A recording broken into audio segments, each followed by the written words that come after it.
বাংলাদেশ চলচ্চিত্র উন্নয়ন কর্পোরেশন বিএফডিসিতে চলছে চলচ্চিত্র শিল্পী সমিতির দ্বিবার্ষিক নির্বাচন। সকাল 9:30টায় শুরু হয় ভোট গ্রহণ, চলবে 6টা পর্যন্ত। শুরু থেকে দুই প্যানেলের প্রার্থীদের উপস্থিতিতে এফডিসি প্রাঙ্গণ মুখর হয়ে উঠলেও ভোটার উপস্থিতি ছিল একেবারে কম। এবার প্রার্থী তালিকায়ও নেই বড় কোনো তারকা, তাই ভোট ঘিরে এফডিসিতে চিরচেনা উত্তেজনায় কিছুটা ভাটা পড়েছে।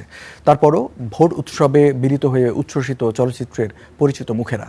এবার 7 জন স্বতন্ত্র প্রার্থীসহ 21টি পদে লড়ছেন দুই প্যানেলের মোট 49 জন প্রার্থী। মুখোমুখি শিবা শানু জয় চৌধুরী প্যানেল এবং আরমান মুক্তি প্যানেল। মোট ভোটার সংখ্যা 573 জন। নির্বাচনে যে প্যানেলই জয়ী হোক, একসঙ্গে কাজ করার প্রতিশ্রুতি দিয়েছেন দুই প্যানেলের প্রার্থীরা।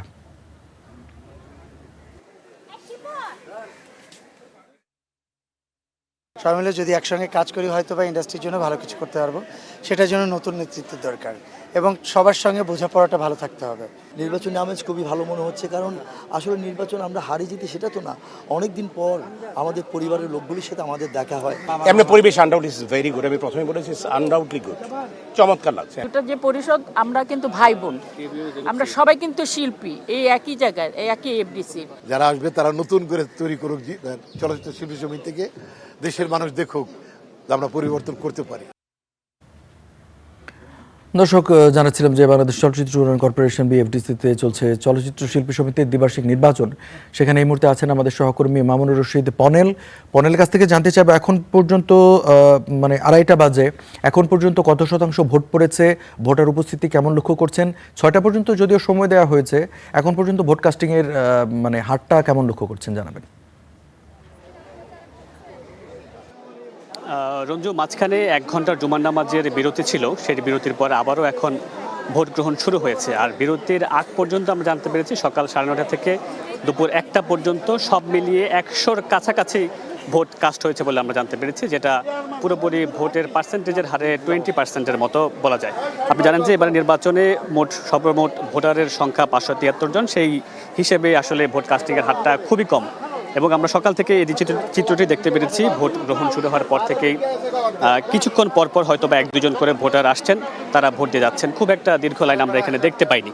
তো তখন প্রার্থীরা বলছিলেন যে যেহেতু আজকে শুক্রবার, জুম্মার নামাজের পরেই হয়তোবা ভোটাররা আসবেন এবং তখনই ভোটার একটা ভিড় লক্ষ্য করা যাবে, এবং সেটি হয়েছে। কিছুক্ষণ আগে 2টার সময় যখন আবার ভোট গ্রহণ শুরু হয়, তখন আমরা একে একে বেশ কিছু কয়েকজন বর্ষিয়ান অভিনেতা এবং কয়েকজন পরিচিত মুখকে আমরা দেখতে পেয়েছি। বিশেষ করে বলতে গেলে যদি আমরা আলমগীরের কথা বলি, নায়ক আলমগীর এসেছেন কিছুক্ষণ আগেই ভোট দিতে।